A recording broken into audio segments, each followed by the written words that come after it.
ये क्वेश्चन आपका class 10th mathematics quadratic equation का है, जिसे कि हमने सीबीएसई बोर्ड एग्जामिनेशन 2025 के एक सेट से लिया है।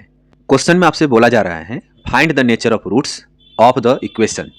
इक्वेशन दिया हुआ है आपको 3x² minus 4 root 3x plus 4 equals to 0। हम देखते हैं इस तरह के क्वेश्चन को किस तरह से सॉल्व किया जाता है।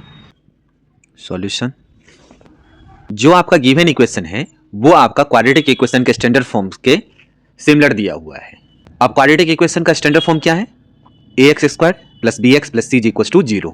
तो हम यहां से abc की वैल्यू निकालेंगे, देन हम abc की सहायता से इस इक्वेशन का डिस्क्रिमिनेंट को निकालेंगे, देन हम डिसाइड करेंगे जो इस इक्वेशन का रूट रियल होगा, रियल नहीं होगा।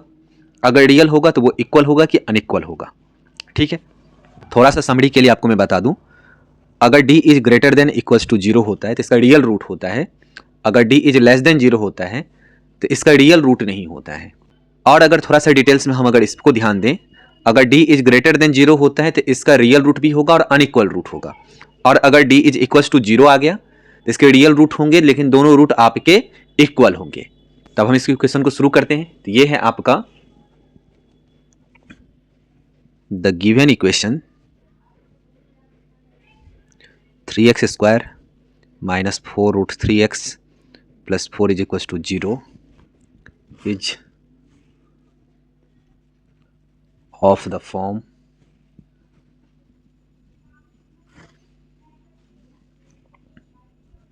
ax² plus bx plus c is equals to 0, जहां पे क्या होगा, where a is equals to, जो x² का कॉफिशिएंट होता है साइन के साथ में उसे हम a बोलते हैं। तो a यहाँ पे x² का कॉफिशिएंट 3 है तो 3 हो जाएगा। b इज इक्वल्स टू, जो आपका x का कॉफिशिएंट है उसे हम b बोलते हैं, तो माइनस 4 रूट 3 होगा। And c is equals to, जो आपका कांस्टेंट टर्म होता है साइन के साथ में उसे हम c बोलते हैं, तो यहां पे प्लस 4 है। देयरफॉर the discriminant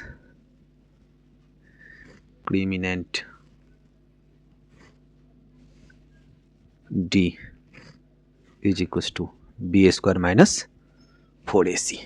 यहां से क्या हो जाएगा, b² यानी कि माइनस 4 रूट 3 का whole square minus 4 into a है आपका 3 इंटू c है आपका 4। तो यहां से क्या हो जाएगा, माइनस का स्क्वायर प्लस हो जाएगा 4 का स्क्वायर 16 रूट 3 का स्क्वायर 3 माइनस 4 4 जा 16 16 3 जा 48 दैट इज इक्वल टू 16 3 जा यहाँ पे भी 48 minus 48 that is equal to 0 हो गया। इसलिए d बराबर कितना हो गया, 0। जब ही आपका d बराबर 0 होता है तो क्या होता है, क्वाड्रेटिक इक्वेशन का रियल रूट होगा और दोनों रूट इक्वल होगा। Hence the quadratic equation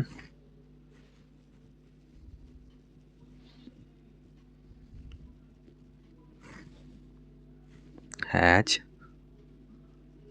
real and equal roots। यही इसका आंसर हो गया। अगर आपको ये वीडियो पसंद आई है तो इस वीडियो को लाइक करें, चैनल को सब्सक्राइब करें और दूसरे स्टूडेंट के साथ में इसे जरूर शेयर करें। Thank you.